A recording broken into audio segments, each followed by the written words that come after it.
तो चलिए let's start the class.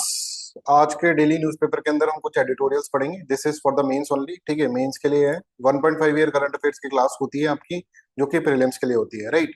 तो मेंस के लिए किस तरह से आपको चीजें पढ़नी होती है, किस तरह से क्वेश्चन पूछे जा सकते हैं एडिटोरियल्स के अंदर, क्या क्या पॉइंट्स अच्छे होते हैं, वो अपन इसके अंदर अंडरस्टैंड कर लेते हैं। एक बार मैं आपको एडिटोरियल्स पढ़ा देता हूँ थोड़े से, फिर मैं आपको बताऊंगा कि पेपर में आपको अपनी तरफ से क्या क्या चीजें पढ़नी है, राइट।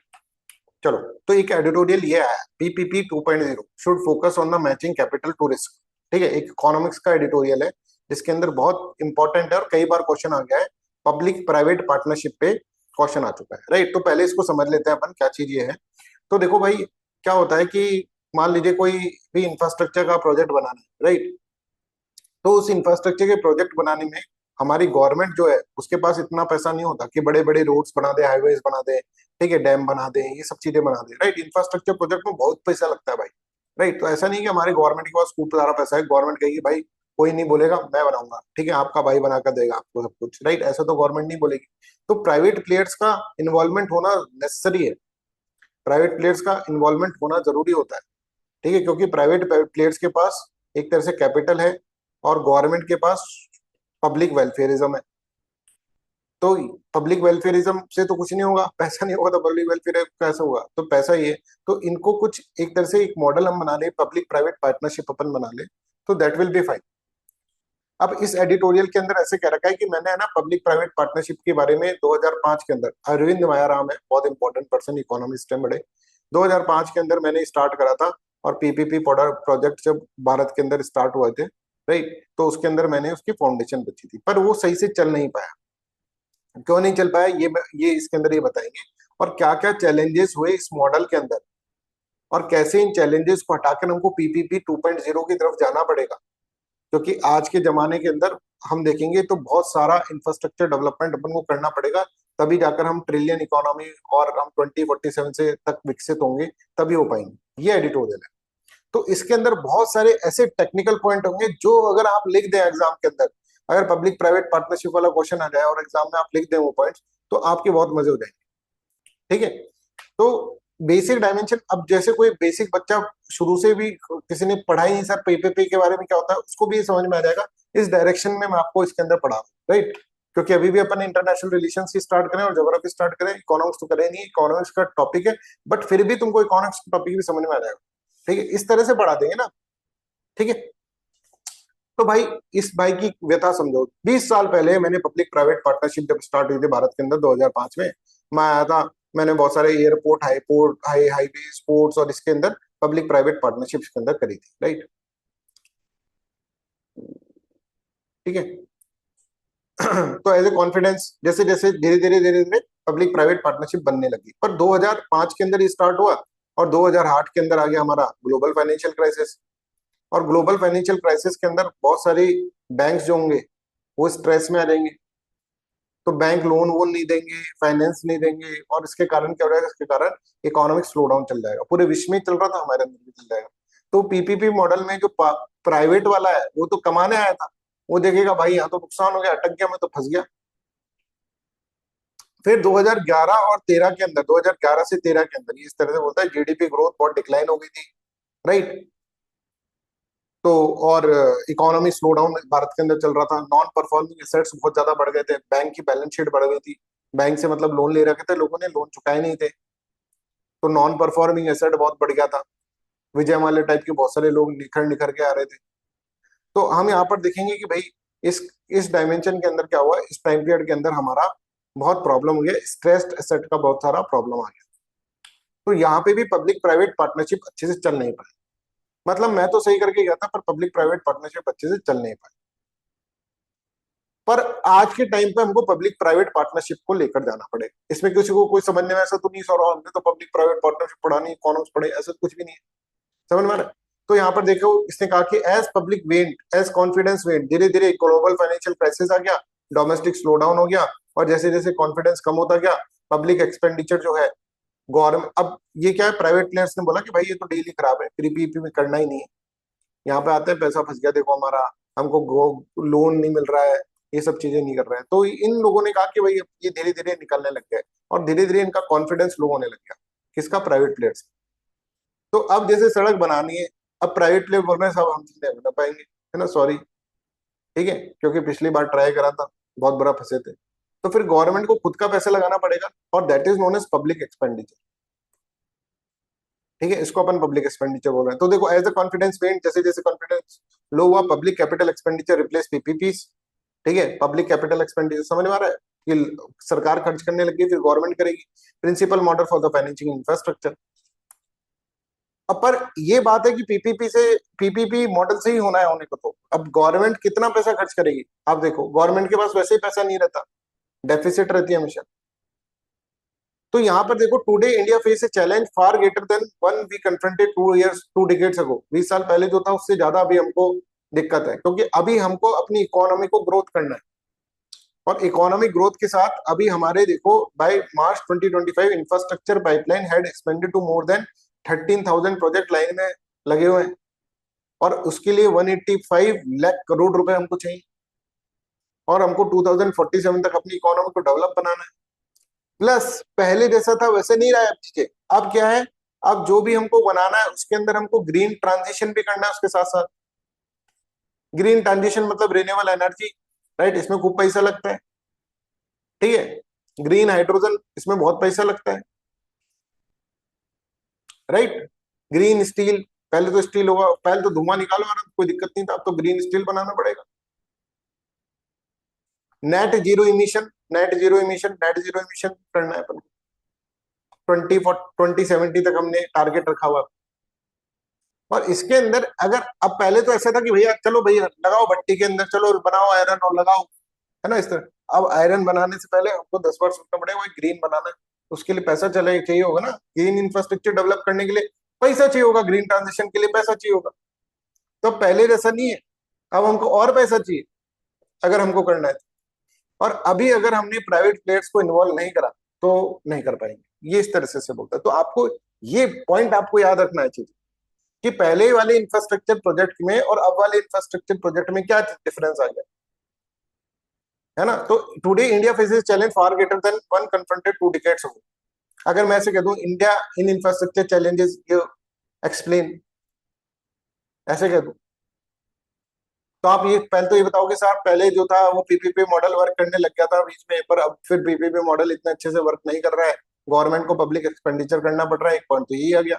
दूसरा पॉइंट ये आ गया कि पहले ग्रीन ट्रांजिशन नहीं था, अब ग्रीन ट्रांजिशन करना पड़ रहा है, और हमारा टारगेट है 2047 तक हमको इकोनॉमी को डेवलप करना है, राइट। इस तरह के टारगेट्स हैं। तो यहाँ पे देखो, simultaneously it must finance the green transition, renewable energy transmission, green hydrogen, climate resilient cities, adaption adaptation infrastructure. पहले तो जहां खड़े खड़े मकान वहीं बना दी। Recent estimate suggest that achieving net zero emission जो जो कि हम 2070 तक करना चाह रहे हैं, उसके लिए हमको 20 ट्रिलियन डॉलर चाहिए। ये नहीं चाहिए था पहले, 2005 में नहीं चाहिए था, वहां पे नेट जीरो की बात नहीं हो रही थी 2005। तो no country is financial transformation of this scale without mobilising private. बिना प्राइवेट वाले के तो आज तक कभी ऐसा देखा नहीं गया, गवर्नमेंट नहीं कर दिया। डेवलप्ड इकोनॉमी भी नहीं कर पाती तो भारत जैसी इकोनॉमी तो गवर्नमेंट तो कैसे करेगी? India's leading corporate will develop and operate many of these assets, but their balance sheet cannot finance investment of this magnitude. तो India needs not merely more capital, capital भी चाहिए, पर डिफरेंट फाइनेंसिंग आर्किटेक्चर भी चाहिए। और ये यहाँ से एक बहुत ही इंपॉर्टेंट डायमेंशन खोलेगा कि हमें जो फर्स्ट जनरेशन से हमने करा 1.0 जो था, उससे हमको जो पता चला, उसके हमको 2.0 पे हमको शिफ्ट होना। सबसे बड़ी कमजोरी पता है क्या है? अब ये समझना, बिल्कुल समझना सब। ये कभी भी पब्लिक प्राइवेट पार्टनरशिप पे क्वेश्चन आ जाता है, तो इस तरह की चीजें आपको लिखना है। और मैं बोल रहा हूँ कम से कम 4 या 5 बार आ चुका है यूपीएससी के अंदर। ठीक है, अब हम धीरे धीरे जैसे जैसे हम बढ़ते रहेंगे तो न्यूज़पेपर के ऊपर भी क्वेश्चन दे देंगे तुमको, उसको भी सॉल्व करना, फिर तुम लोग उसको भी डिस्कस करेंगे, उसको भी करेंगे। पर धीरे धीरे होगा, एक साथ ही दे देंगे सबको तो हो जाओगे तुम, राइट। अभी देखो दिक्कत क्या है, एक रोड बनानी है भाई, इस रोड में लगेंगे कम से कम, मान लो बड़ा हाईवे है, 30 से 50 साल लगेंगे। इंफ्रास्ट्रक्चर प्रोजेक्ट तो एक ही होते हैं, जैसे चलते हैं वैसे, छोटी सी रोड बनने में कितना टाइम लग जाता है। ठीक है, अब आपने इसके लिए बैंक से लोन लिया, आप प्राइवेट प्लेयर है, आपने कहा कि साहब लोन देना, बैंक लोन दे रहा है आपको 10 साल का। अब 10 साल में आपने पैसे लगाए, अभी तक आपको कुछ रिटर्न नहीं मिला है, समझ में आ रहा है? 10 साल में आपने पैसे लगाए, रिटर्न नहीं मिला है, 10 साल में आपको देने हैं वापस पैसे, किसको? बैंक को। कि एसेट जो आप बना रहे हैं वो 20 साल में बनेगा, 30 साल में बनेगा, 50 साल में बनेगा, पर आप जो लोन ले रहे हैं उसमें आपको तब के तभी देना है, 10 साल में ही दे देना है। तो इसको एक बहुत ब्यूटीफुल लाइन में इसने समराइज करा है, ये देखो, long lived assets were finance with short lived capital. Are you getting this point? कि हमारा सबसे बड़ा प्रॉब्लम तो ये है कि इंफ्रास्ट्रक्चर एसेट रोड बनाने में 30 से 50 साल लग जाता है, जबकि बैंक 7 से 10 साल का लोन देता है। Project therefore carried their heaviest debt service burdens when the revenue were most uncertain. अब जब 7 8 10 साल के अंदर उसको पता नहीं है भाई, अब तो उसको और पैसा चाहिए, जब तुम उससे पैसा मांग रहे हो, ऑन एन एवरेज की बात कर रहे हैं। अब जब देखो व्हेन ग्रोथ स्लोड आफ्टर 2008 के अंदर रिवेन्यूज अंडर परफॉर्म और डेट ऑब्लिगेशन बढ़ गई तो एनपीए बन गया था, फिर उस तरह से हालत हो जाती, इसी तरह से चलता जा रहा है। ऐसा नहीं कि हमारे पास पैसे की कमी है, हमारे पास पैसे की कमी मतलब गवर्नमेंट के पास होगी पैसे की कमी, मार्केट में तो बहुत पैसा है, पर हम उसको सही से ले नहीं पा रहे हैं। पहला प्रॉब्लम समझ गए ना, पहला प्रॉब्लम ये समझ गए ना कि long lived assets were finance with short lived capital. That is very very important line, PPP के अंदर ये इंपॉर्टेंट लाइन। अब तुमको अगर नोट्स बनाने हैं तो इस तरह से नोट्स बनाया करो, चैलेंजेस इन पीपीपी। एक पीपीपी का एक काम करो, 4 पन्ने, जैसे मैं अपने नोट्स बनाता हूँ तो ये देखो 4 पन्ने लेकर यहाँ पे स्टेपल कर रखे हैं, ये देख लो, ये देखो, ये तो चलो 1.5 ईयर करंट अफेयर्स के नोट्स दिख रहे हैं क्या? अब दिख रहे हो है तो 1.5 ईयर करंट अफेयर्स के नोट। अगर मैं पीपीपी में नोट्स बना तो 4 पन्ने ले लो, 4 पन्ने लो, अब पन्नों की कमी नहीं है, अगर 50,000 रुपए इस बैच में दे रहे हो तो पन्ने तो ले सकते हो। तो ऐसे नहीं कि पन्ने एक पन्ने में लिख दूं सब कुछ, ऐसा नहीं होता है। ठीक है, समझ में आ रहा है? तो आपको पन्ने तो लेना है, 3 4 पन्ने ले लो पीपीपी के ऊपर, उसके ऊपर पीपीपी लिख दो, उसके अंदर चैलेंजेस लिख दो, चैलेंजेस और पीपीपी, यहाँ से चैलेंजेस मिलते हैं। ठीक है, और चैलेंजेस में लॉन्ग लिव एसेट पर finance with short live capital, ये लिख देना, और उसके अंदर लिख देना एक इंफ्रास्ट्रक्चर प्रोजेक्ट 30 से 50 ईयर्स का होता है, समझ में आना चाहिए, ऐसा भी नहीं कि नहीं आ रहा है। और ये बस ये लिख दिया, बाकी की कहानी की पहले हुआ था अब नहीं हुआ, ये हो गया, ये सब चीजें तो याद रखने की बात है, ये चीजें बोलोगे जो इंपॉर्टेंट है। ठीक है, फिर दूसरा challenge today is no longer near capital scarcity पर कैपिटल सर्कुलेशन। ऐसा अगर लिख दोगे ना कैपिटल सर्कुलेशन, अभी जो मैं आपको बताने वाला हूँ, तो भाई इतने अच्छे मार्क्स मिलेंगे ना, एग्जामिनर सोचेगा यार 10 नंबर का क्वेश्चन है, यार क्या काश मैं 11 नंबर दे पाता इसमें। अब ये क्या है, ये समझो, matching the right capital to the right risk. अब यहाँ पर देखना, मैं आपको कुछ चीजें इसके अंदर बताता हूँ। देखो दुनिया में बहुत सारी चीजें हैं जहां से अपन को पैसा मिल सकता है, जैसे गवर्नमेंट के पास पेंशन फंड है, पेंशन फंड के अंदर लॉन्ग टर्म में मिलेगा। आप पेंशन फंड मतलब समझ रहे हो, पैसे जमा कराते जा रहे हैं, जब आप बूढ़े हो जाओगे तब जाके निकालोगे उसमें से। ठीक है, इंश्योरेंस कंपनीज है बहुत सारे, उनके पास फंड है बहुत सारा। इंश्योरेंस कंपनी का यही होता है, 40 साल तक आपका लाइफ इंश्योरेंस चलेगा, उसके बाद पैसा मिलेगा, तो इसके पास भी बहुत सारा फंड है। सोवरेन वेल्थ फंड होते हैं बहुत सारे, और इनके पास बहुत सारा पैसा है, बहुत सारा पैसा। पर दिक्कत ये है कि पैसा है ना राइट जगह पहुंच नहीं रहा है, ये हमारी यहाँ पर ये कमी है, ये बॉटल नेक, स्ट्रक्चरल बॉटल नेक। समझ में आ रहा है? तो गवर्नमेंट जो होता है पीपीपी मॉडल में पैसा दे, और ये कहते हैं कि गवर्नमेंट जो है अपना पैसा इनिशियल स्टेज में दे सकता है, पर जैसे थोड़ा सा भी प्रोजेक्ट मैच्योर हो जाए ना, तब गवर्नमेंट को ऐसा नहीं फिर गवर्नमेंट को पैसा दे रहे, गवर्नमेंट अपने बहुत ही स्ट्रक्चर्ड में के अंदर कि भाई गवर्नमेंट हमें आपको इतना पैसा दे देंगे। अरे भाई इनिशियल स्टेज में आप सपोर्ट के लिए दे दो, पर कंस्ट्रक्शन कंप्लीट हो गया या फिर कंस्ट्रक्शन कंप्लीट थोड़ा बहुत अर्निंग होने लगी तो फिर उसको मॉडल को अपने हिसाब से करने दो। और जब पूरा ही मैच्योर हो गया, बिल्कुल मस्त कमा रहा है, तब तो ये लोग ही खरीद लेंगे, ये पेंशन फंड ही खरीद लेंगे, ये लोग भी तो खरीदने के लिए बैठे हैं। क्या यार अब तुम्हारा हो गया, अब तुम्हारा फाइनेंस सब कर देंगे सब कुछ। तो ऐसा नहीं है कि हर स्टेज के ऊपर अलग तरीके से फाइनेंशियल सिस्टम बनाना पड़ेगा हमें। यहाँ पे देखो, government are uniquely place to finance the high risk phase, high risk phase के अंदर गवर्नमेंट को देना चाहिए, जैसे जैसे प्रोजेक्ट की प्रिपरेशन हो रही है, लैंड एक्विजिशन, कंस्ट्रक्शन, इस तरह से। बट वंस प्रोजेक्ट स्टेबलाइज, जब स्टेबलाइज हो जाएगा तो फिर गवर्नमेंट को तब इसको नहीं खर्च करना चाहिए अपना पैसा। पहले ही पब्लिक कैपिटल बहुत कम है, should not remain locked in the mature asset. Mature asset के अंदर क्या जरूरत है, स्टार्टिंग में दे दिया बस उसको पैसा, ऐसा कोई मॉडल बनाओ। Ownership and financing should progressively migrate to the investors whose liabilities match during long duration infrastructure. ठीक है, तो हमको दे देना चाहिए, स्टार्टिंग में गवर्नमेंट स्टार्ट कर दे, बाद में दे देना चाहिए।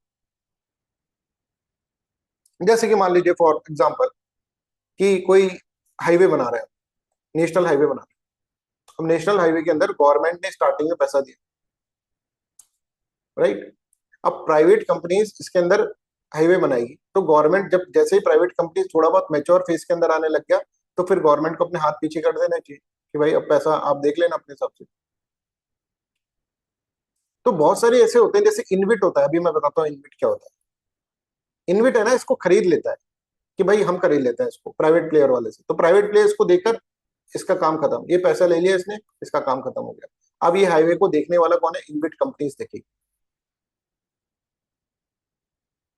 ठीक है, फिर इसके बाद में अगर आप देखें कि पेंशन फंड इसमें इन्वेस्ट कर सकता है, पेंशन फंड लॉन्ग टर्म के लिए, तो पैसे की कमी नहीं है, इनविट ने खरीद लिया, पेंशन फंड है, राइट, गवर्नमेंट ने इनिशियल सपोर्ट दे दिया, ऐसा करके हम कर सकते हैं, पर हम कर नहीं रहे, राइट। यहाँ पर देखो, अब हम आपको धीरे धीरे चीजें बताएंगे, है ना। तो governments are uniquely placed to finance high risk phase such as project preparation, land acquisition, construction, but once the project stabilises scarce public capital should not remain locked in the mature asset. ठीक है, ownership and financing should progressively migrate to the investors whose liabilities match long duration infrastructure. The opportunities enormous. अब देखो, global pension fund, insurance company, sovereign wealth fund, इनके अंदर 110 trillion रुपए है, dollar, dollar के अंदर। हमको तो 5 ट्रिलियन की इकोनॉमी बनानी है, इसके बाद देखो कितना पैसा है। India has already created building blocks, ये फंड फंड बना के इंस्टीट्यूशनल मैकेनिज्म तो हमने क्रिएट कर रखे हैं, यहाँ से पैसा आ सकता है। InvITs have emerged as credible investor vehicles. InvITs, InvITs क्या होते हैं समझो। इनविट्स एक ऐसा इन्वेस्टमेंट व्हीकल है, ठीक है, जो कि एक एसेट को खरीद लेगा, बनेगा जैसे खरीद लेगा, जैसे मान ली कोई हाईवे है, हाईवे को खरीद लिया, राइट। कि पब्लिक वाले ने, पब्लिक प्राइवेट पार्टनरशिप में बनाया गया, फिर पब्लिक वाले ने इसको इन्वेट को बेच के अपना पल्ला झाड़ लिया। जैसे मैं मान लो कंपनी खड़ी करूं, ठीक है, जैसे अधिष्ठान आयस करूं, फिर अधिष्ठान आयस का नाम वाम हो जाए तो मैं इसको बेच दूं किसी और को, जैसे स्टडी आईक्यू बेच दिया, स्टडी आईक्यू पहले था, ठीक है, गौरव सर को, गौरव सर जो थे ना इसके अंदर, राइट, गौरव अग्रवाल, राइट, उनका था स्टडी आईक्यू, तो अब उन्होंने बेच दिया, राइट। आई थिंक अड्डा को बेच दिया है शायद, राइट।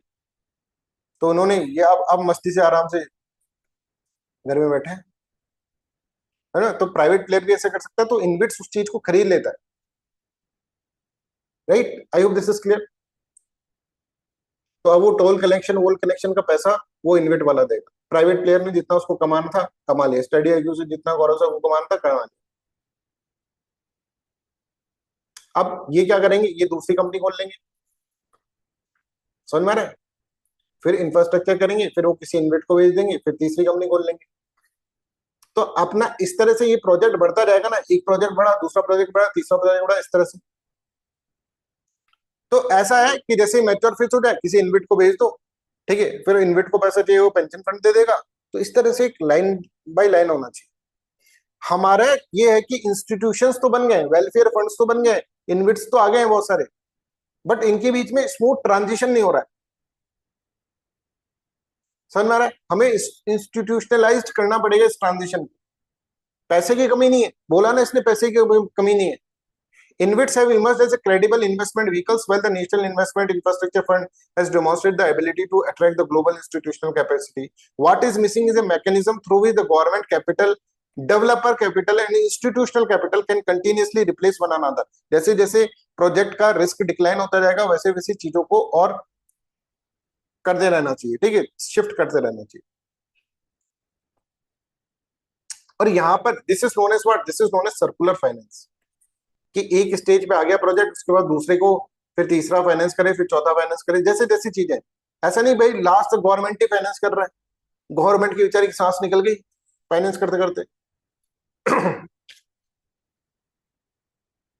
ठीक है, government supported finance end developer should fund project through construction, once revenue stabilize, InvIT should acquire the operational assets, allowing governments and the developer to recycle capital into new project। तो ये नई नई company खोल लेंगे, नई project बना देंगे, नई रोड बनाने लग जाएंगे। एक ही रोड में बने रहेंगे, लगे रहेंगे, तो फिर कैसे करेगा काम?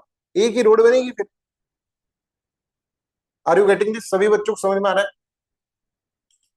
कौन कौन है भाई? अंजलि गोयल, शर्मा, बाला, दीप, अंकिता, फरिया, केतन, नितेश, परविंदर, साक्षी, शुत्रा, कीर्ति, श्रुति, तेजल एंड तुषार। सबको समझ में आ रहा है? सब एक बार लिख दो, किसी को डाउट हो तो पूछ लो। देखो भाई लाइव क्लास का मतलब यही तो है ना, डाउट आ रहा है तो पूछ लिया सब। ठीक है। इन सब चीजों को हमें एक इस तरह की अंडरस्टैंडिंग बनानी है चीजों के अंदर कि बस कैसा भी क्वेश्चन आ रहा है पीपीपी में डाला है, लो भाई ऐसा ऐसा आंसर लिख दिया कि वो सामने वाला चलो भैया बोले अच्छा ऐसा भी होता है, उसको नई नॉलेज मिल गई। ये न्यूज़पेपर रीडिंग से आएगा ये सब चीजें, मतलब करंट अफेयर्स के अंदर उसको एनालाइज करने से आएगा दिमाग के अंदर। ऐसे नहीं जल्दी जल्दी पढ़ा दिया, मेरे को भी नहीं पता क्या चीज है क्या नहीं है, उसको तुमको भी नहीं पता, बस हो गया न्यूज़पेपर कंप्लीट हो गया, चलो भाई न्यूज़पेपर। भाई दो ही टॉपिक पढ़ो पर ढंग से पढ़ो, टॉपिक तो सारे कंप्लीट हो ही जाएंगे आज नहीं तो कल की न्यूज़पेपर में हो जाएंगे। जैसे कल मैं सोच रहा था यार वो एक कंट्रोवर्सी वाला पढ़ा दूं, तो वो तो आज आज पढ़ा दूंगा मैं, आज भी आया हो तो। न्यूज तो चलती रहती है ना, तो जरूरी नहीं है कि जो न्यूज़पेपर में दे रखा भाई वो सब कुछ है नहीं, एक दो भी अगर एडिटोरियल आपने अच्छे से पढ़ लिया ना, that is more than enough. आगे आ जाएंगे, आगे आ जाएंगे, इंपॉर्टेंट न्यूज छूटती थोड़ी ना, बार बार एडिटोरियल्स आते रहते हैं अच्छे अच्छे। तो आई होप दिस, अब आप ऐसा लिख दोगे तो कितना बढ़िया क्वेश्चन है। As risk decline further high cost bank debt should be refinance through the infrastructure debt fund. अब एक और चीज देखो, एक और चीज समझो, राइट? नहीं समझोगे जब तक चीजें, पढ़ने से तो नहीं आएगा, ठीक है, समझनी पड़ेगी चीजें। एक चीज समझो, अब मान लो मैं गया कि बैंक के पास कि साहब मेरे को है ना एक सड़क बनानी है, राइट, मेरे को लोन चाहिए। बोले तू सर तू बनाएगा सड़क? बोले हाँ साहब मैं बनाऊंगा। अरे यार कैसे बनाएगा तू, तू नहीं बना पाएगा सड़क। अरे सर मैं बना दूंगा ना, ट्रस्ट मी सर। देख भाई हम तो वैसे 10% लोन देते हैं, पर तेरे को तो मैं कम से कम 15% लूंगा, तेरे पे अभी मेरे को पता नहीं, तू तो हाँ ऐसा होता है ख्याली पुलाव भी बना रहा होगा, एनपीए हो जाए मेरा, 15% पे लेगा। बोले ठीक है सर दे दो, 15% पे मैं रोड बना लूंगा। भाई मैं एक महीने में बढ़िया वाली रोड बना, समझ में आ रहा है? अब इस बैंक को इंटरेस्ट रेट कम करना चाहिए मेरा कि ज्यादा करना चाहिए, या फिर क्या करना, सेम रखना चाहिए? बैंक अगर आप होते तो जिस तरह का ये लॉजिक पहले दिया था, बताओ इंटरेस्ट रेट कम करना चाहिए या फिर वैसे सेम 15% ही रखना चाहिए?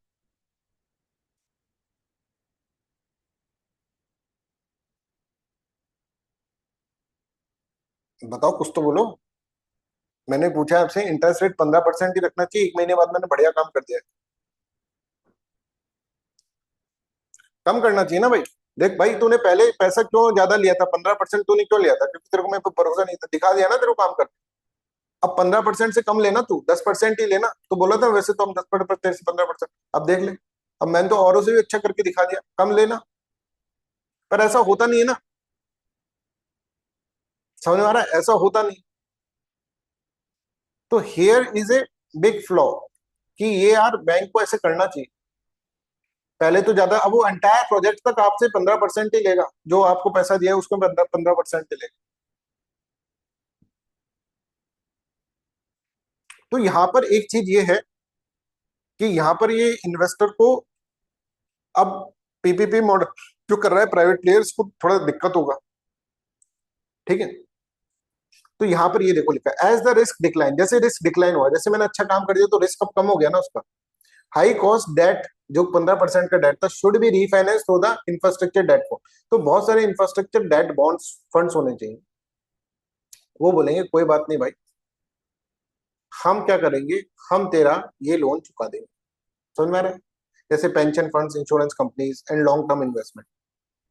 या फिर आपको ऐसा कर देंगे, देखो ऐसा कर देंगे। अब मैं बड़ा परेशान हूं, मैंने कहा यार मैंने इससे 1000 रुपए लिए थे, 15% के इंटरेस्ट रेट पे, है ना। इसने तब ये कहा था कि यार तू बहुत वैसा है, तो इस तरह से। तो ये पेंशन फंड ऐसे बोलेगा कि भाई कोई बात नहीं, मैं तेरे को 1000 रुपए 11%, ठीक है, तू जा ये 1000 रुपए उसको लौटा दे। उसको लौटा दिया, ये 11% पे देना। ऐसे फंड्स होने चाहिए ना। बैंक तो नहीं करेगा, पर पेंशन फंड्स ये कर सकते हैं। और इसको बोलते हैं अपन इंफ्रास्ट्रक्चर डेट फंड्स, ये कर सकते हैं। तो ऐसा होना चाहिए, जैसे आपने बैंक से लोन ले रखा है, आप एक मैच्योर स्टेज पे आ गए, तो अब इन्वेस्टर को भी आप पे कॉन्फिडेंस आ जाएगा। बैंक को तो, बैंक ने तो एग्रीमेंट कर लिया आपसे। तो इंफ्रास्ट्रक्चर फंड, जैसे इंफ्रास्ट्रक्चर डेट फंड जो होते हैं, वो आपको 1000 रुपए दे दे 11% पे, और आप 1000 रुपए जाके इसको दे दो। I hope you are getting this point. सबको क्लियर है ये वाला पॉइंट क्या बोल रहा हूँ? अब यहाँ पर देखो इसको किस तरह से पढ़ो। As the risks decline further, high-cost bank debt should be refinanced to the infrastructure debt funds and ultimately held by the pension funds, insurance, और लास्ट के अंदर पेंशन फंड, इंश्योरेंस कंपनी और लॉन्ग टर्म इन्वेस्टमेंट उसको देगा, ऐसा इसके अंदर, right. तो cost of capital should decline as the project risk decline. जैसे प्रोजेक्ट बनता जा रहा है, उसके अंदर कॉस्ट कैपिटल की वो डिक्लाइन होना चाहिए। Today's financial financing architect often does the opposite. आजकल तो ऐसा होता नहीं, और बढ़ता और जाता है। तो प्राइवेट प्लेयर को किस तरह से, इस तरह से करना पड़ेगा, राइट। तो I hope this is clear to everyone. Bank वही पुराना इंटरेस्ट लेता है आजकल 15% का, राइट, वही लेता रहेगा। तो हमको क्या करना है कि जैसे ही अपना एक मैच्योर स्टेज, अब देखो जैसे ही मैंने रोड बनाना स्टार्ट करा, चलो ठीक है 15% का मेरे को लगता है। अब जैसे जैसे मेरी रिस्क कम होती जा रही है ना, मेरा ये 15% के 11%, 10% ऐसा होना चाहिए। तो कैसे होगा? जब इंफ्रास्ट्रक्चर डेट फंड्स होंगे, वो खरीद ले, वो मतलब लोन दे दे मेरे को, जिससे मैंने वो चुका दिया और इनका ले रहा, ये 11% हो गया। फिर 10% हो गया पेंशन फंड्स और ये सब चीजें। और जैसे जैसे रिस्क होते रहे, ये जो मेरा जो इंटरेस्ट रेट है वो कम होता है। अगर ऐसा होगा तो प्राइवेट प्लेयर कूद कूद के आएंगे ना फिर। That is why RBI should mandate dynamic risk based repricing of infrastructure loans. RBI को करना चाहिए, बैंक से बोले कि जैसे जैसे रिस्क कम हो वैसे वैसे करो कम। Banks currently retain construction stage risk, उसको वो उतना ही समझते हैं, वो 15% तो 15%। Removing incentives for refinancing and the capital recycling. Equally important is reviving infrastructure debt funds. तो ये आपको बोलना है, ये आप इसके अंदर लिखेंगे भाई ये प्रॉब्लम है, और इस प्रॉब्लम के कारण कि भाई जब जैसे जैसे मैच्योर होता जा रहा है हमारा, और जैसे जैसे प्रोजेक्ट की रिस्क डिक्लाइन होती जा रही है, तो कैपिटल कॉस्ट भी डिक्लाइन होनी चाहिए। इस तरह से आपको लिखना है एग्जाम के अंदर। पर ऐसा होता नहीं है। बैंक्स जनरली जो इनिशियल स्टेज की रिस्क है उसके ऊपर ही, उतना ही उसके ऊपर ही उसका इंटरेस्ट रेट लगाता है। तो आरबीआई अब ये सजेशन दे दिया आप, आरबीआई को एक dynamic risk based pricing mechanism बनाना चाहिए। भाई साहब ले गए आप मार्क्स, लूट लो। समझ में आ रहा है क्यों नहीं सिलेक्शन होता है?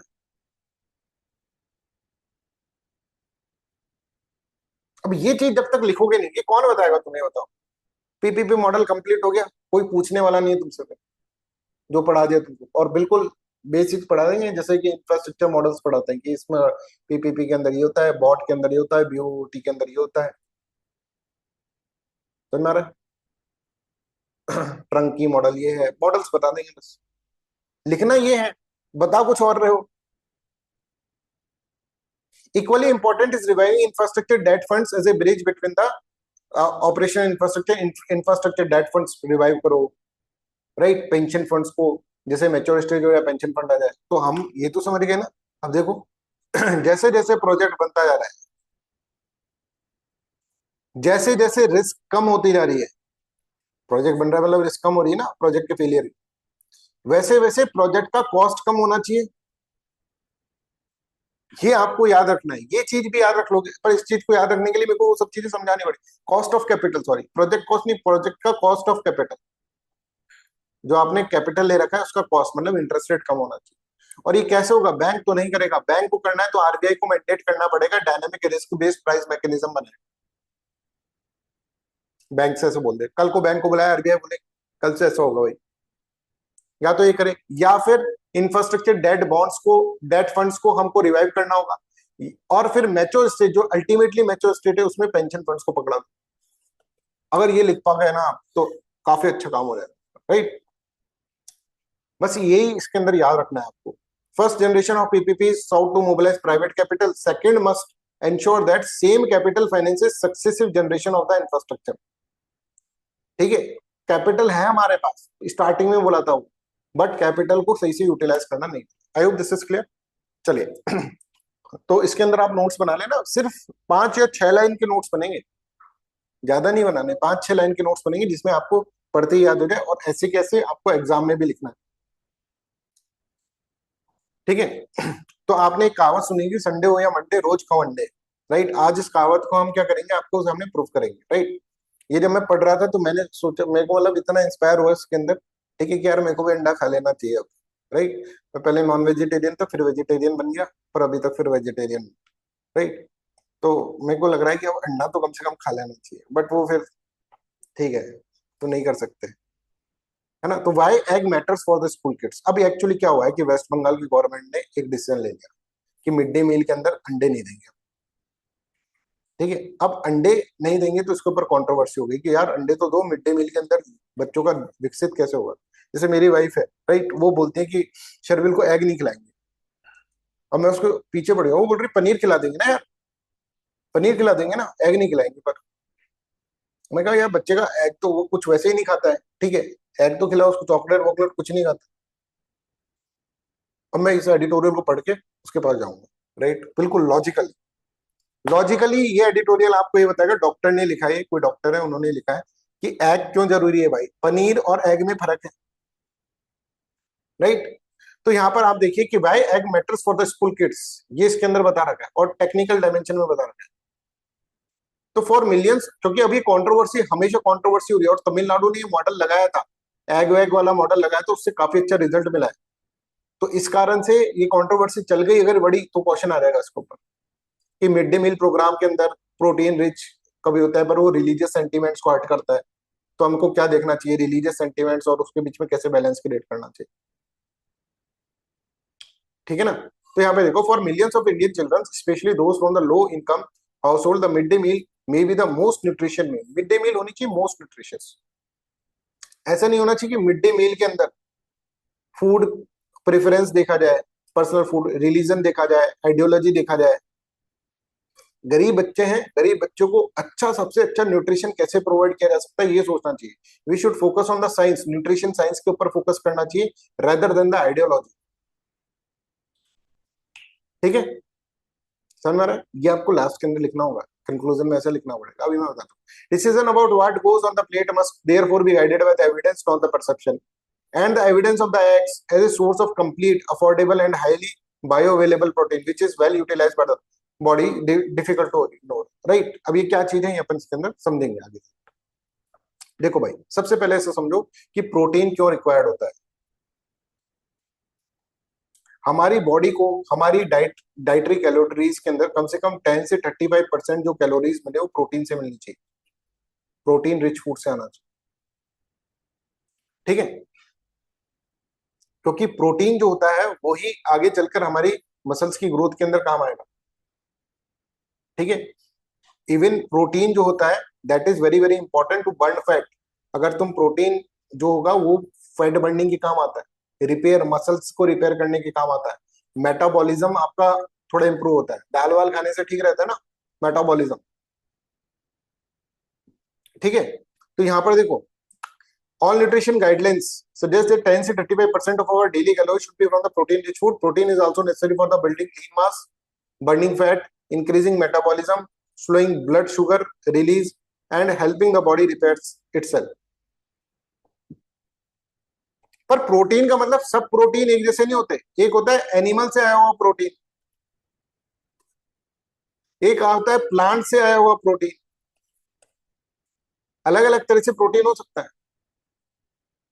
तो अगर मान लीजिए आप ऐसे कहते हैं ना कि भाई इसके अंदर पता है बनाना खा बनाना, इसमें इतना प्रोटीन है ना, एग खा एग, इसमें 6 ग्राम प्रोटीन है, इसमें मान लो 6 ग्राम प्रोटीन है, इसमें मान लो 6 ग्राम प्रोटीन,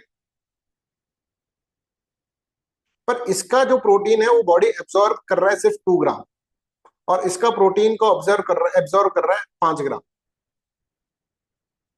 अल्टीमेटली तो बॉडी का absorption that should be important, ultimately bio availability, इसको बोलते हैं बायो अवेलेबिलिटी। कि कितना बॉडी आपका एब्जॉर्ब कर रहा है। एक फूड है जिसमें मान लो 20 ग्राम प्रोटीन है, एक फूड है जिसके अंदर मान लो 15 ग्राम प्रोटीन है, पर इस फूड की bioavailability is high than this, then eat this instead of this.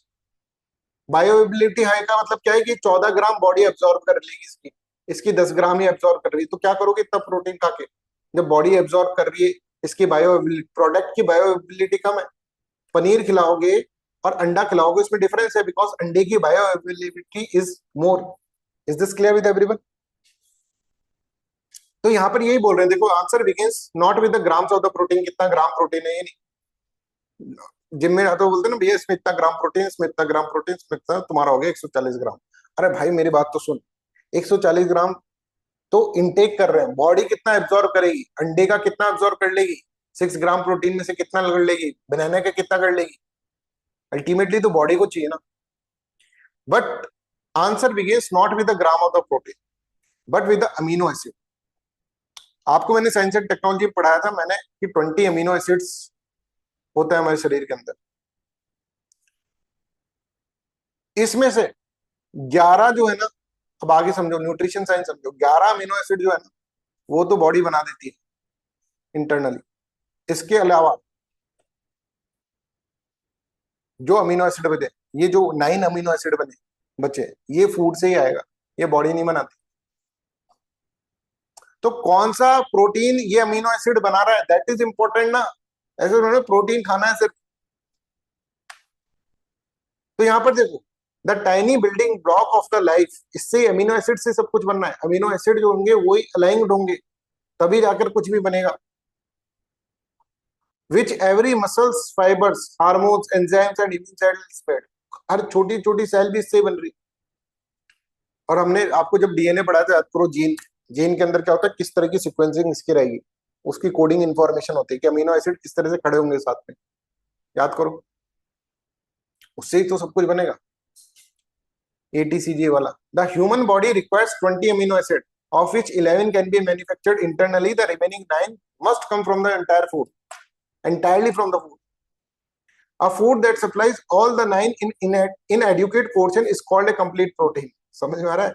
Eggs are the among the very few natural food that do precisely that, जो कि सारे के सारे एक ही फूड आपको 9 दे देगा। समझ में आ रहा है? अब जैसे आपने ये देखा कि हर अपने जो फूड होता है ना, फूड जो कि आप देखें प्लांट से आता है फूड, वो सारे के सारे 9 नहीं देते, राइट? सारे के सारे 9 नहीं, इसलिए तो हम कहते हैं कि भैया दाल चावल, दाल चावल क्यों बोल रहे हैं? क्योंकि चावल एक अलग लेवल का अमीनो एसिड बनाएगा, है ना, 9 के 9 तो यही नहीं बना सकता, तो दाल मिलाकर फिर दोनों मिलाकर 9 बना देगा। राजमा चावल, राजमा चावल कोई डिश नहीं है, ये एक न्यूट्रिशन अवेलेबिलिटी करने का सीक्वेंस है। वो तो हमने कहा रोटी चना, रोटी जो है उसके अंदर चना मिला दो, चने का आटा मिला दो, मल्टी फाइबर। समझ में आ रहा है? तो जिससे कि वो 9 जो है अमीनो एसिड वो हमें मिल जाए, ये है बात। ठीक है, तो eggs are among the very few natural food जिसके अंदर सब कुछ होता है, 9 के 9 है इसके अंदर। एग खाओ, अंडा खाओ, मस्त रहो। Those who can not have eggs need a mix of the plant protein for the equivalence, इतना प्लांट प्रोटीन चाहिए होगा। और plant protein, egg protein naturally contains all the 9 essential amino acids in proportion remarkably close to the human requirement. खा ही लेते हैं भाई अंडा, देखी जाएगी। It is also highly digestible, digest भी अच्छा हो जाता है, allowing the body to absorb and utilise it more efficiently compare to other foods. पहले जब एक बार मैंने बचपन के अंदर, बचपन में तो नहीं, मतलब 12th या फिर कॉलेज के टाइम पे जिम करा था, 10 10 अंडे खाते थे, लिटरली 10 अंडे खाते थे, कुछ नहीं होता था भाई। जिम करा था तब, ट्रेनर ने बोला था भाई अंडे खा, बनाना खाएगा तो तेरा है ना ये केले जैसी बॉडी बनेगी, बाइसेप्स। अंडे खाएगा, अंडे जैसी बाइसेप्स बनेगी। अभी तो ये याद है मुझे। मेरे को तब नहीं पता था bio ability is why egg have long served as international reference protein against with the quality of other protein is assessed. ठीक है, तो plant proteins tells a more complex story. Soybean is undoubtedly among the highest quality plant protein available and comes closer than most plant foods. to provide a balanced amino acid profile. Yet, like other plants' protein, it is best used as a part of dietary mix rather than a standalone solution. ये standalone solution नहीं है soybean. Soybean के साथ कुछ खाना पड़ेगा. अंडा standalone solution. अंडा खा लो one stop solution. जैसे ये तुम्हारा comprehensive batch one stop solution. इसके अलावा फिर आपको कुछ नहीं करना पड़ेगा, इधर उधर मारे मारे नहीं करना पड़ेगा. ये भी पढ़ ले, ये वाला कोर्स भी ले ले, ये भी ले ले. सभी तो है इसमें, सब चीज करा रहे हैं, और क्या करवाओगे भाई. तो nutritionist therefore recommend combining legumes with cereals, dal with rice, rajma with khichdi, roti with chana, millets with pulses. ये इसके लिए वो ऐसे होता है. For vegetarian this principle of protein complementation is fundamental with legumes, berries, nuts. करना पड़ेगा, क्या करें वेजिटेरियन वालों को. Egg by contrast has that balance already built in. ऐसा भगवान ने बना कर दिया. भगवान ने एग से कहा कि भाई तू सेल्फ सफिशिएंट है, कोई दिक्कत नहीं, तेरे को किसी और की जरूरत नहीं है. राजमा को चावल की जरूरत होगी, तेरे को नहीं है. ठीक है. तो प्लांट प्रोटीन में seems इनएडिक्वेटली individually, but they achieve their full nutritional potential through the intelligent combination. Cereals, pulses complement each other. Dairy, soybean rich है ना, ये complement करता है, बट वो चीज नहीं करता है. राइट. फिर आपको फोर्टिफिकेशन करना पड़ेगा, राइस के अंदर कुछ मिलाना पड़ेगा, फिर तुम गोल्डन राइस बनानी पड़ेगी, और ये सब चीजें. इसमें कुछ नहीं, विटामिन ए के लिए और ये सब. इसमें भाई के अंदर सब कुछ है. भाई के अंदर ब्रेन वाला चीज भी है, choline. This is very important. इस न्यूट्रिएंट्स. अब कोलिन जो होता है ना, जो इसकी टैबलेट लेता है जब प्रेग्नेंट होती है ना वीमेन, तो उसकी टैबलेट लेती है जिससे बच्चे का ब्रेन अच्छे से डेवलप करे. राइट. तो ये ब्रेन डेवलपमेंट के बड़ा होता है. Is a nutrient that is far less public attention than protein. ये बड़ा इंपॉर्टेंट होता है. Despite being indispensable for the brain development, memory, nerve signalling and liver health. Whole milk provides around 14 से 16 gram of the choline. Right. per 100 grams. Paneer contains approximately 15 से 20 milligrams, है ना, milligrams, sorry ग्राम बोल दिया मैंने. ये देखो भाई अपना एग, 290 से 300 मिलीग्राम ऑफ कोलिन. लो भाई अंडे खाओ और अपनी मेमोरी बढ़ाओ. In simple terms eggs contains almost 7 times more choline than cooked soybean. ये वाली लाइन आपको लिखनी है इस तरह से, कभी भी मतलब किसी चीज के अंदर लिखने में. कभी ऐसे माल न्यूट्रिशन पे कोई क्वेश्चन आए, लिख दो भाई कि रिलीजियस सेंटिमेंट्स को उनको ऑप्शनल कर दो ना भाई. जिसको अंडा खाना है अंडा खाओ, जिसको दाल खानी है दाल खाओ. ऐसा भी तो कर सकते हैं. अब ये चीजें इतना डिटेल में भी नहीं जाना कि सोयाबीन में कितना है, इसमें कितना है, इसमें कोई डाइटिशियन तो अपन को बनना नहीं है. राइट. इस तरह की चीजें याद नहीं रखनी, बस अपन को वो चीजें याद रखनी जो अपन, जैसे कोलिन कंटेंट जो है वो उसके अंदर ज्यादा है, 7 टाइम्स ज्यादा है. ये चीज याद रखनी. ये फैक्चुअल इंफॉर्मेशन होगी कि why egg is better. Directly question भी आ सकता है. डायरेक्टली आजकल यूपीएससी तो बड़ा इनोवेटिव हो रहा है. बोल रहा है कि आप मान लीजिए एक न्यूट्रिशेंट होते हैं, ठीक है ना, और आपको मिड डे मील प्रोग्राम करना है, तो आप क्या डालते हैं, ऐसा क्वेश्चन दे देगा. उसका कोई भरोसा नहीं चल रहा. ठीक है. तो every food has its own nutrition strength. This is no perfect food. Soybean are rich in the plant protein, fibre, iron, magnesium. Paneer excellent. इस तरह ये मिल्क इस तरह से. Egg however combines complete protein with important micronutrients. खा ही लेते हैं आज तो sir iron, zinc, biotin, choline in a single food. समझ में आ रहा है. इसी के साथ अगर हम देखेंगे what of the carbohydrate and fats, इसके बारे में भी इंफॉर्मेशन दे रखी, पर that is not so much important कि अब इतना भी अगर पॉइंट्स आप लिख दोगे that will be more than enough. ठीक है. ये सब चीजें आप इसमें. I hope this is clear to everyone, है ना. अभी एफसीआरए पोर्टल है, ये कल अपन पढ़ लेंगे. अभी इतना ही ठीक है, इतना ही दिमाग में आपके घुसेगा. तो इन सब के नोट्स बना लेना. 4-5 लाइन के नोट्स बना के मेरे को दो. मेरे को ठीक लगेंगे, मैं आपको रिव्यू करूंगा कि भाई इस तरह का नोट्स है. और जिस जिस बच्चों का, ध्यान से सुनो, जिस जिस बच्चों को टाइम टेबल नहीं बना है. अब देखो जैसे ये क्लास ज्यादा से ज्यादा मैक्सिमम अपन 11 बजे तक खींचेंगे इसको. राइट. 11 बजे से पहले अपन को न्यूज़पेपर और क्लास खत्म कर देना. ठीक है. उसके बाद फिर आपका टाइम टेबल बनेगा. 11 बजे बाद भी आपको पढ़ना है. कैसे पढ़ना है will let you know. But ये है कि हम इस क्लास को 7:30 भी कर सकते हैं. 11 बजे से पहले खत्म करनी तो 7:30 से अपन स्टार्ट कर सकते हैं. जब भी हमको लगेगा कि हाँ भाई अब थोड़ा ज्यादा पढ़ने की कैपेसिटी आपकी डेवलप हो गई, 7:30 से भी स्टार्ट कर सकते हैं. और 6 से 7 कर रखे, 6 से 8 भी कभी भी हो सकती है. तो बी प्रिपेयर्ड फॉर दैट. और नहीं पढ़ोगे तो नहीं होगा, सीधी सी बात है. मेहनत तो करनी पड़ेगी. और इंस्टीट्यूट की नहीं 2 घंटे की क्लास हो गई, चाहो बच्चों पढ़ लेना, ऐसे कर लेना, ये सब चीजें, लाइब्रेरी में बैठे मस्ती कर रहे हैं, नहीं. हम हमेशा पूरे 12-13 घंटे अपने बच्चों के साथ ही रहेंगे, राइट, उनके लिए ही मेहनत करेंगे, उनको ही पढ़ाएंगे। तुम लोग भी बिल्कुल कमर कस लो अब वो नहीं कि अब वो वाली बात नहीं रहेगी, ठीक है, कि भाई पढ़े हैं, पढ़े रह गए थोड़ी देर, आधे घंटे तक, ये एक सेकंड का टाइम तुम्हारे पास वेस्ट करने का नहीं होना चाहिए। समझ में आ रहा है? कोई भी चीज डिस्ट्रक्शन वाली माइंड के अंदर आनी नहीं चाहिए। कोई ऐसी चीज नहीं कि भाई ये हमको परेशान कर रही है, पढ़ने से रोक रही है, पढ़ना ही है अब। और 1 साल तक पढ़ना है, पहले सुन लो। ऐसा नहीं कि 1 महीने तक पढ़े और फिर रिलैक्स हो गए, साहब पढ़ लिए बहुत, अब नहीं है भाई, मर गए, राइट, ऐसा नहीं करना। 1 साल तक हमको इसी रिदम में चलोगे तभी जाके सिलेक्शन होगा। एक बार पढ़ लो, अभी तक कभी जीवन में हमेशा तुमको ये कसक रह जाएगी नहीं तो, कि यार कभी एक बार अच्छे से तो पढ़े नहीं, यूपीएससी की प्रिपरेशन में 10 साल निकाल दिए, अच्छे से पढ़े नहीं। 10 इंस्टीट्यूट में पढ़ लिए, अच्छे से पढ़े नहीं। एक सेटिस्फेक्शन तो आना चाहिए ना, एक मतलब सिलेक्शन के नजदीक तो जाओ, नहीं हो पा रहा तो नजदीक तो जाकर आओ, कम से कम इंटरव्यू तक तो पहुंचो, और पहुंच जाओगे अगर ढंग से करो। देखो ऑप्शनल का मेरे को पता नहीं आपका, जीएस में तो कहीं पे भी तुमको कुछ नहीं प्रॉब्लम आएगा, ठीक है, दैट इज फॉर श्योर। वो ऑप्शनल आपको अपने हिसाब से करना है। जीएस के अंदर हम आपको गारंटी देते हैं, जीएस के अंदर आपको कोई दिक्कत नहीं है, ठीक है। So that's all for today's class. सब बच्चे रिवीजन मोड के अंदर, पढ़ाई मतलब पढ़ना ही है बस, अब कुछ नहीं। घर वाले भी सोचे भाई बच्चे को एकदम से हुआ क्या है, कल तक तो भाई सो रहा था आराम से, आज सोया भी नहीं दिन में, पढ़े जा रहा है, पढ़े जा रहा है। 10 दिन के अंदर तुम्हारे पेरेंट्स तुमको बोल देने चाहिए ये बात, खुद ही अपने आप ही, कि भाई बहुत पढ़ाई कर रहा है आजकल तो।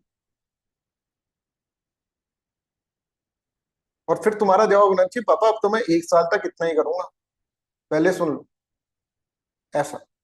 ये कमिटमेंट, अपने आप से कमिटमेंट करो भाई, अब बहुत वेस्ट कर लिया, 1 महीना वेस्ट कर लिया प्रीलिम्स 2025 के बाद, ठीक है। अब हमको क्या करना है, अब हमको बस वेस्ट नहीं करना है, अब हमको तो बस पढ़ना है, रात दिन अच्छे से पढ़ना है, गुस्से से पढ़ना है।